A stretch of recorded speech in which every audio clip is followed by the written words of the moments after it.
Ya, kalau di segmen sebelumnya tadi kita sudah melihat sosok Maman ini sebagai pribadi yang nekat, resilience-nya bagus, begitu kan, dan sangat licin, daya tahannya juga luar biasa ya Mas Adi ya.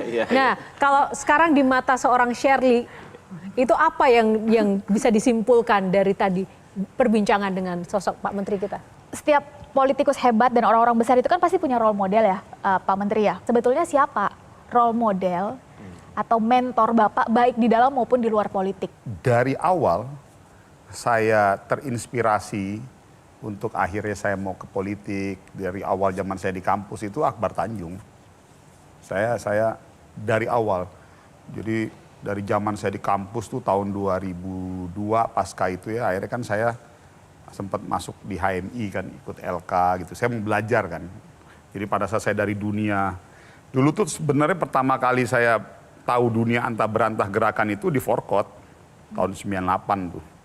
Jadi makanya saya sama Adian, sama Wahab itu kita udah kenal dari zaman dulu. Nah setelah itu saya ya tadi di kampus segala macam, lalu saya memutuskan untuk akhirnya saya mau fokus ke dunia intra kampus itu ya waktu zaman itu saya melihatnya Akbar Tanjung. Boleh tahu kenapa nggak Bang? Atau prinsip-prinsip khusus yang diajarkan oleh nggak ada. Ya dia udah selesai aja dengan diri dia. Karena sebagai politisi tadi ini, your heart is only for your lover. Hati lo hanya untuk orang yang kau cintai. Jadi jangan pernah bawa perasaan dalam politik ini.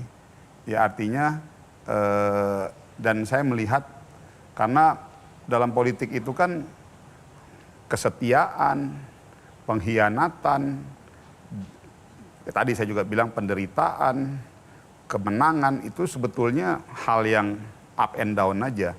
Bahkan kalau di Golkar itu ada yang mengatakan bahwa itulah indahnya kalau di politik dan di Golkar, kita bisa mati berkali-kali dan bisa hidup berkali-kali.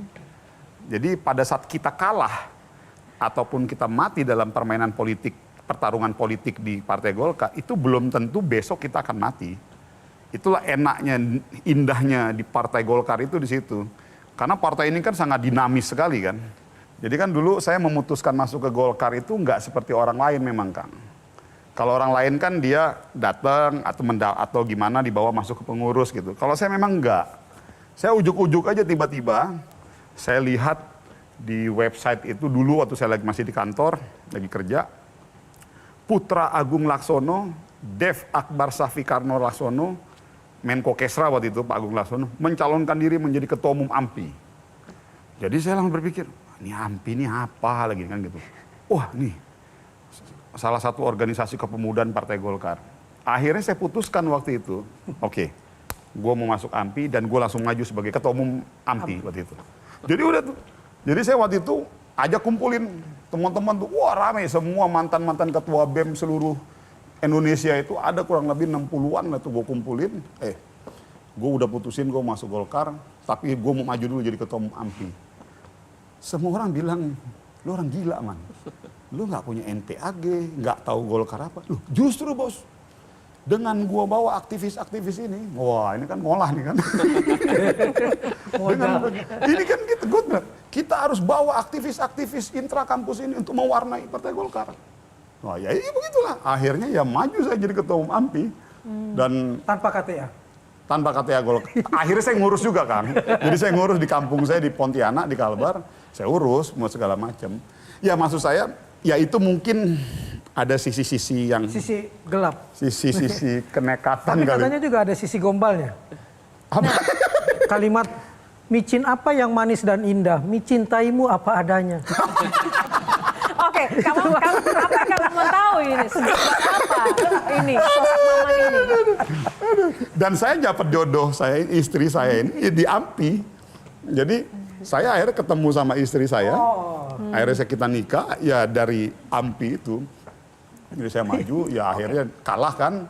Ya Dev yang menang, saya masuk dalam kepengurusannya Dev. Ya istri saya itu salah satu temannya Dev dari kecil gitu. Ya udah akhirnya kita jabatan gak dapat istri dong. Satu pertanyaan soal legacy dari Kang Maman. Selain menaruh dan mendukung Pangsuma FC di Pontianak, apalagi legacy buat tanah kelahiran? Mungkin sekarang saya udah nggak bisa lagi bicara tentang legacy untuk tanah kelahiran saya. Kalau dulu, waktu saya jadi anggota DPR, Kang, alhamdulillah legacy saya itu berhasil membuat 470 desa di Kalimantan Barat dari 520 desa yang awalnya sama sekali nggak ada listrik. Sama sekali nggak ada. Gelap gulita. Dan alhamdulillah selama saya 2 periode saya jadi anggota DPR RI di Komisi 7, 470 desa sudah terpasang listrik. Tiang listrik Pang. Itu legacy. Ya. Jadi saya memang orangnya selalu begitu, gue harus punya legacy. Nah sekarang pada saat saya jadi Menteri UMKM saya harus akui bahwa legacy saya sudah bukan lagi untuk Kalimantan Barat. Legacy saya adalah untuk negara saya, untuk bangsa saya, untuk negara Indonesia. Hubungan saya dengan Kalimantan Barat adalah, saya adalah orang Kalimantan Barat yang tentunya saya harus menjaga nama baik kita sebagai orang Kalbar. Jadi itu yang menjadi motivasi saya sekarang. Kalau ditanya sama saya sekarang, apa legacy lu, Man? Yang pertama, per hari ini kita nggak punya sistem yang bisa mengintegrasikan 57 juta usaha mikro, kecil, dan menengah di seluruh Indonesia. Kita nggak ada. Insya Allah dalam bulan ini saya akan bangun sebuah sistem platform super aplikasi yang mengintegrasikan. Target kita 57 juta UMKM di seluruh Indonesia. Mungkin tidak bisa langsung ke situ, tetapi kita mulai dulu dari 1 juta, 2 juta, tetapi kita punya satu kanal sistem. Yang dimana kalau misal saudara-saudara kita mau ngurus sertifikasi halal, dia bisa di sistem ini. Dia mau ngurus tentang akses pembiayaan, dia bisa di sistem ini. Dia mau dapat akses pelatihan, dia di sini. Jadi one door shopping artinya sebuah sistem yang memang lu mau apapun terkait bagaimana bisa mendorong lu bisa tumbuh, kita mau bangun sistem itu. Nah ini yang mimpi saya. Karena hampir nggak mungkin, Kang, kalau dengan metode yang kemarin secara konvensional, kita bisa ngurusin 57 juta ini. Terus, karena nggak mungkin selamanya bisa sama pemikiran menteri dengan gubernur, dengan kepala daerah, nggak mungkin sama. Baik. Jadi itu mungkin mimpi besar saya dan saya mohon didoakan saya. Mbak, terakhir boleh nggak sih? Terakhir, cepet aja. Oke, cepet aja. Anggota DPR sudah, menjadi menteri sudah, what's next? Ya saya pasrah aja ke atas. Oke. Jadi bagi saya, dan alhamdulillah saya sudah bisa sampai pada titik ini, udah over ekspektasi dalam hidup saya. Saya dari dulu nggak pernah berpikir saya bisa jadi menteri. Jadi sekarang kalau ditanya sekarang ya, saya sudah, ya mungkin bisa dibilang fana kali ya.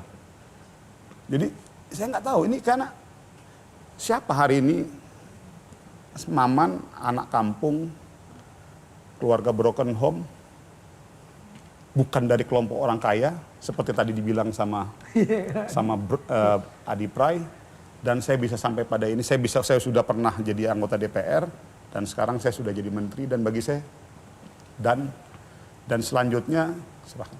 Baik. Itu aja. Terakhir, closing statement untuk pemirsa dan juga anak-anak muda dari bintang tamu kita. Kang Maman, silakan.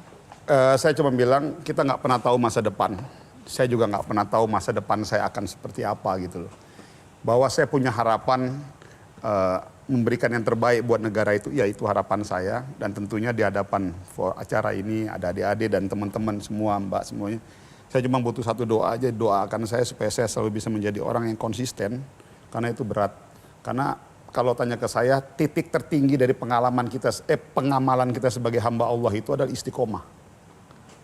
Kalau tanya ke saya, ya bismillah mudah-mudahan dalam forum ini saya selalu bisa menjadi hamba Allah yang istiqomah. Amin. Baik, terima kasih untuk Bang Maman, Pak Menteri kita, tepuk tangan sekali lagi. Dan teman-teman panelis luar biasa, terima kasih. Adik-adik juga terima kasih. Dan tak lupa terima kasih juga untuk Anda pemirsa yang sudah menyaksikan Q&A episode kali ini. Semoga juga dapat memberikan inspirasi dan juga menambah pengetahuan baru bagi Anda yang menyaksikan. Atas nama kru yang bertugas, saya Yohana Margareta harus pamit undur diri. Dan kita jumpa lagi di episode Q&A yang menarik lainnya untuk Anda. Karena setiap pertanyaan selalu ada jawaban. Sampai jumpa lagi. Terima kasih, Bang Maman. Jelajahi cara baru mendapatkan informasi. Download Metro TV Extend sekarang.